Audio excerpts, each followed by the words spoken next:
warahmatullahi wabarakatuh. Perkenalkan saya Aulia Asara Rahmadana dengan stambuk 083202110085. Jadi pada kesempatan kali ini untuk memenuhi tugas mata kuliah kearifan lokal dan modal sosial, saya akan sedikit menjelaskan mengenai tugas yaitu materi kearifan lokal dan pembangunan berkelanjutan.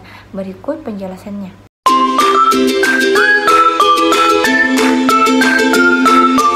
Jadi yang pertama itu, kenapa manusia harus melestarikan lingkungan hidup?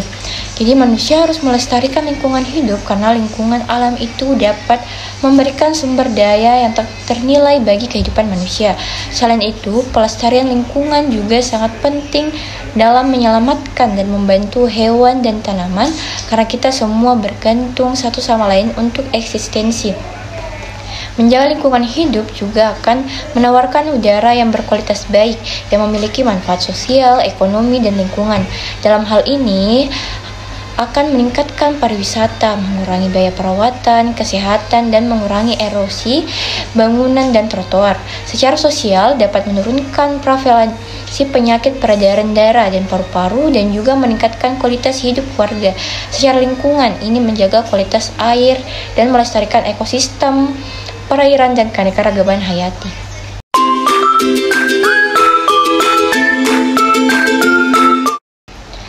Oke, kemudian apa yang dimaksud dengan pembangunan berkelanjutan yang berwawasan lingkungan?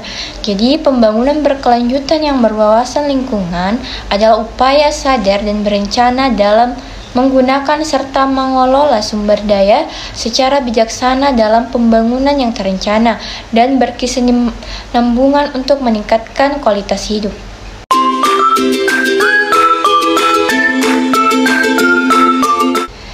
Kemudian, apa yang sebaiknya kita lakukan untuk menjaga lingkungan? Yang pertama, menjaga kebersihan lingkungan sekitar, termasuk rumah, lingkungan sekitar, dan masyarakat. Kemudian kedua, melestarikan flora dan fauna, terutama yang terancam langka. Ketiga, melestarikan hutan dan mengurangi aktivitas yang merusak ekosistem hutan. Keempat, melakukan analisis mengenai dampak lingkungan atau AMDAL sebelum membangun gedung atau jalan.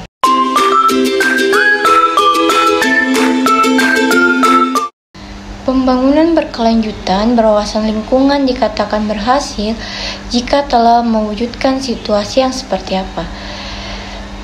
Jadi, di mana tidak ada pemborosan penggunaan sumber daya alam, tidak ada polusi dan dampak lingkungan lainnya, kegiatan dapat meningkatkan efisiensi, efektivitas, keadilan, dan keberlanjutan penggunaan sumber daya, mengoptimalkan partisipasi masyarakat, menjamin keterkaitan dan konsistensi dari perencanaan hingga pengawasan, mencapai keselarasan, keserasian, dan keseimbangan antara manusia dan lingkungan hidup, serta menjamin kepentingan generasi saat ini dan mendatang, serta melindungi wilayah dari dampak negatif seperti pencemaran tanah, air, dan udara.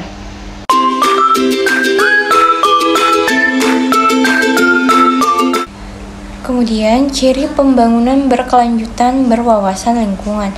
Yang pertama, tiap tindakan harus memperkirakan dampak kesehatan dan kelestarian lingkungan hidup. Kedua, mendorong perilaku manusia yang mendukung pemanfaatan dan manajemen sumber daya alam secara berkesinambungan. Ketiga, menjunjung tinggi rasa tanggung jawab terhadap alam, berperan aktif dalam menjaganya. Yang terakhir, peningkatan kualitas manusia dimaksudkan agar manusia memiliki pengetahuan, kemampuan berdaya saing untuk menguasai teknologi, juga memanfaatkan alam secara efisien dan bertanggung jawab.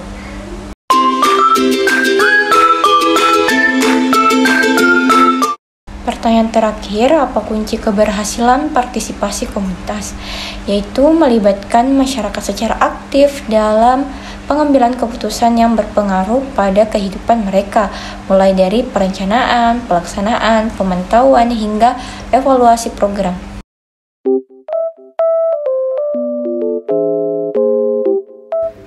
Saya kira itu saja yang dapat saya sampaikan, kurang lebihnya mohon dimaafkan.